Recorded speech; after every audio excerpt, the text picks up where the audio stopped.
Doctor Tandale आपल्या देशाचं प्रतिनिधित्व मिसेस हेरिटेज गोल्ड इंटरनॅशनल 2025 इथे केलं होतं आणि इथे मला मिसेस गोल्ड इंटरनॅशनल युनिव्हर्स 2025 हा किताब मिळालेला आहे.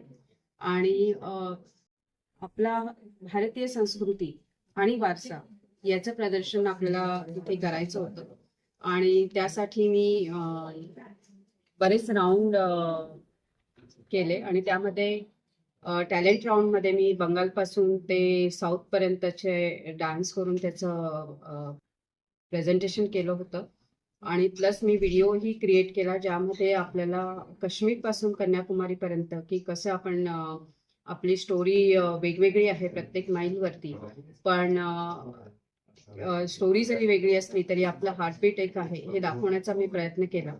आणि परत तिथे मी आपलं नॅशनल बर्ड मोर असल्यामुळे त्याचं वेश परिधान करून त्याचं मी रिप्रेझेंटेशन वॉकमध्ये केलं होतं.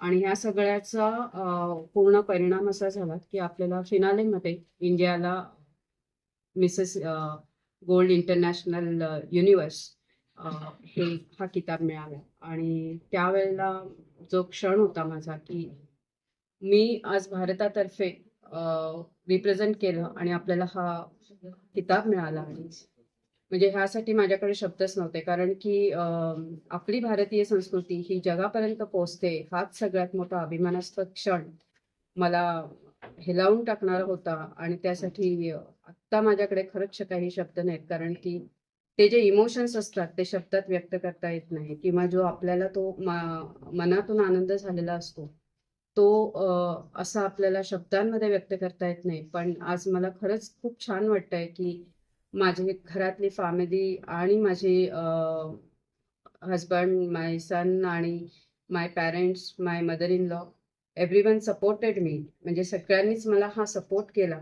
आणि माझे इव्हन कंपनीतले लोक यांनी मला बऱ्यापैकी सपोर्ट केला. माझी टीम असो, माझे डायरेक्टर्स असो, सगळ्यांनी सांगितलं की तुला या क्षेत्रात पुढे जायचं असेल तर भारतीय संस्कृती जर तू जागतिक पातळीवर नेली तर नक्कीच त्याचा तुला उपयोग होईल. आणि त्यांनी मला बऱ्यापैकी म्हणजे 15-1 दिवस तरी मला पूर्णपणे सवलत देऊन मी त्याचा पूर्ण उपयोग केला.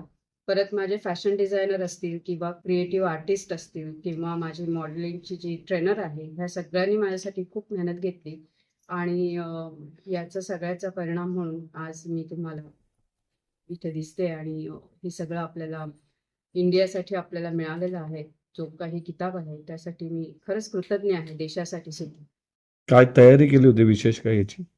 हो, म्हणजे असं झालं की सुरुवातीला आपल्या नॉर्मल रुटीनमध्ये आपण स्टिलोटोज हे जे काही शूज टाईप्स आहेत ते कधीच वापरत नाही. आणि त्याच्यावरती पहिल्यांदा मी जेव्हा उभी राहिले त्यावेळेला मला असं वाटलं मी हवेतच चालते. त्याच्यामुळे त्याची प्रॅक्टिस करणं.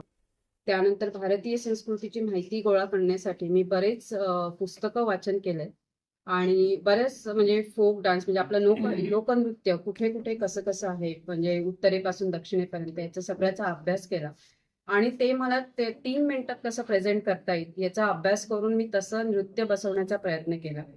त्यानंतर आपल्याला जे काही तिथे प्रेझेंट करायचं होतं तर त्याच्या छोटी छोटी गोष्टी म्हणजे महाराष्ट्रातली नथ कशी तिथे म्हणजे तिथे जेव्हा मी नथ सगळ्यांनी परिधान केली तेव्हा सगळ्यांना ती इतकी सुंदर दिसत होती की असंही काही आहे तुमच्या देशामध्ये हे आज अजूनही बऱ्याच लोकांना माहीत नसल्यामुळे ते तिथपर्यंत पोहोचलं. म्हणजे ह्या छोट्या छोट्या ज्या गोष्टी होत्या किंवा आपल्या दिवाळीचा फराळ असेल की तो पण घेऊन जाणे, तो त्यांना तिथे सगळ्यांना देणे, ह्या गोष्टी आहेत.